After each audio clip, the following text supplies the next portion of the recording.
ఓం శ్రీ గురుభ్యో నమః. ఓం శ్రీ మాత్రే నమః. చాలా మంది నన్ను అడిగే ప్రశ్న ఏంటంటే, మేము చాలా పూజలు చేస్తూ ఉంటాం, చాలా గుళ్ళు తిరుగుతూ ఉంటాం, ఎన్నో పూజలు, ఎన్నో హోమాలు, వ్రతాలు చేశాం, మాకు దాని తాలూకు ఫలితం దక్కలేదని చెప్పి అడుగుతూ ఉంటారు.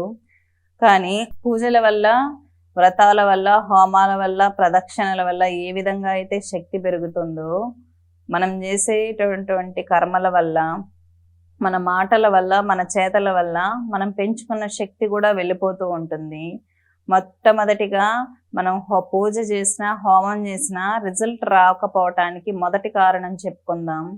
పూజలు చేసే సమయంలో, హోమాలు, యజ్ఞాలు నిర్వహించుకునే సమయంలో ఎప్పుడు రిజల్ట్ ఆశించి హోమాలు, పూజలు చేయకూడదు.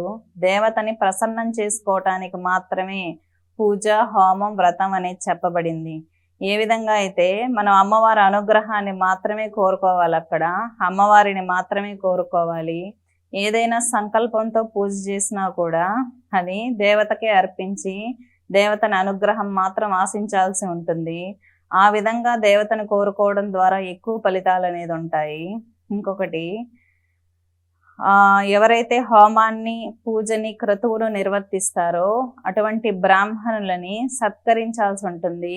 చాలామంది పూజలు, వ్రతాలు, హోమాలు చేయించుకొని బ్రాహ్మణులకు డబ్బులు ఇవ్వటానికి ఇష్టపడరు అన్నమాట. అది చాలా క్రూరమైన చర్య. హోమము, పూజ చేసిన 24 నిమిషాలలోపు ఆ వ్యక్తికి, ఆ బ్రాహ్మణుడికి దక్షిణ అనేది తిరిగి ఇవ్వాల్సి ఉంటుంది. దక్షిణ ఇవ్వడంలో కొంతమంది ఒక పేమెంట్ చెప్పి ఇచ్చేటప్పుడు తగ్గించిస్తారు. అది చాలా క్రూరమైన చర్య అన్నమాట. వారికి ఎంతైతే మనం ఇస్తామని ఒప్పుకున్నామో అంత వాళ్ళకి ఇవ్వాల్సి ఉంటుంది. ఇంకా ఎక్కువ ఇస్తే వారి యొక్క బ్రాహ్మణుల యొక్క అనుగ్రహాన్ని, ఆ యజ్ఞ బ్రహ్మ యొక్క అనుగ్రహాన్ని వాళ్ళు పొందడం అనేది జరుగుతుంది. యజ్ఞం నిర్వహించుకునే వ్యక్తి మంత్ర సాధనలు చేసి చాలా అనుగ్రహాన్ని పొంది ఉంటాడు. అటువంటి వారికి వస్త్రదానం చేయడము, దక్షిణ ఇవ్వడం కన్నా ఎక్కువ పెట్టి ఇచ్చి సంతోషపెట్టడం ద్వారా, దానాలు ఇవ్వడం ద్వారా ఎదుటి వ్యక్తి పుణ్యాన్ని గ్రహించడం జరుగుతుంది. అక్కడ యజ్ఞ బ్రహ్మను అవమానించడం కానీ, ఒక ఎంప్లాయీని చూసినట్టు చూడడం కానీ, వాళ్ళకి ఇవ్వాల్సిన దక్షిణలు అనేది సరిగ్గా ఇవ్వకపోవడం ద్వారా ఆ యజ్ఞం ఎన్ని లక్షలు ఖర్చు పెట్టి చేసినా ఫలితం ఉండదు. ఇంకొక విషయం ఏంటంటే, ఎప్పుడు ఫలితాన్ని ఆశించి యజ్ఞాలు, హోమాలు, పూజలు చేసుకోకూడదు. కేవలం దేవత యొక్క ప్రసన్నత, దేవత కోసం మాత్రమే చేయాలి. అప్పుడే సరైన రిజల్ట్ అనేది ఉంటుంది. ఇంకొక విషయం ఏంటంటే, పూజలు నిర్వహించుకునేటప్పుడు ఎక్కువగా నిందిస్తూ ఉంటారు. నిందిస్తూ వాడుకోవడానికి పదాలు వాడుతూ ఉంటారు. ఇంట్లో పూజలు చేసే మగవాళ్ళు ఎక్కువగా భార్యను హింసించడం కానీ, వేధించడం కానీ, లేదా బయట స్త్రీలను వేధించడం, వేరే భావనలతో చూడటం ద్వారా కూడా శరీరంలో ఉన్న ఐశ్వర్యానికి సంబంధించిన శక్తి అనేది మనల్ని వదిలిపెడుతుంది. బుద్ధి మారేంత వరకు సిద్ధి కలగదన్నమాట. మీరు ఎక్కువగా పూజలు చేసినా కూడా బయట వ్యక్తులతో మీరు వాడేటటువంటి క్రూరమైన పదాలు, ఎక్కువగా ఎదుటి వ్యక్తుల్ని కారణం లేకుండా హింసించడం కానీ, దూషించడం కానీ చేస్తే ఆ వ్యక్తికి సరైన ఫలితం అనేది పొందరు. పూజలు చేసినందువల్ల శక్తి అనేది వస్తుంది, ఐశ్వర్యానికి సంబంధించినటువంటి శక్తి.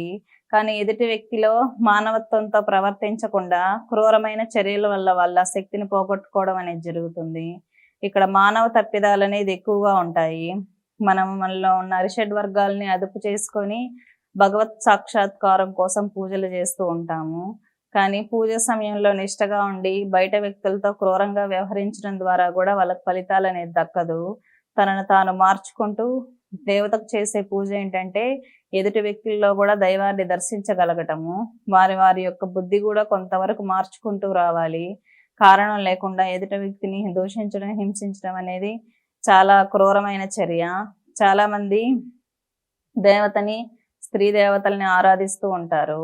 స్త్రీ దేవతల్ని ఆరాధించి స్త్రీలని హింసిస్తూ ఉంటారు. ప్రతి దేవత స్త్రీలలో నివాసం చేస్తూ ఉంటుంది. అమ్మవారు స్త్రీల యొక్క శరీరాల్లో నివాసం చేస్తుంది. అందువలనే హోమాలు, పూజలు చేసే సమయాల్లో సువాసిని పూజ, కన్యా పూజ అనే చేసే విధానం భారతదేశంలో ఉంది.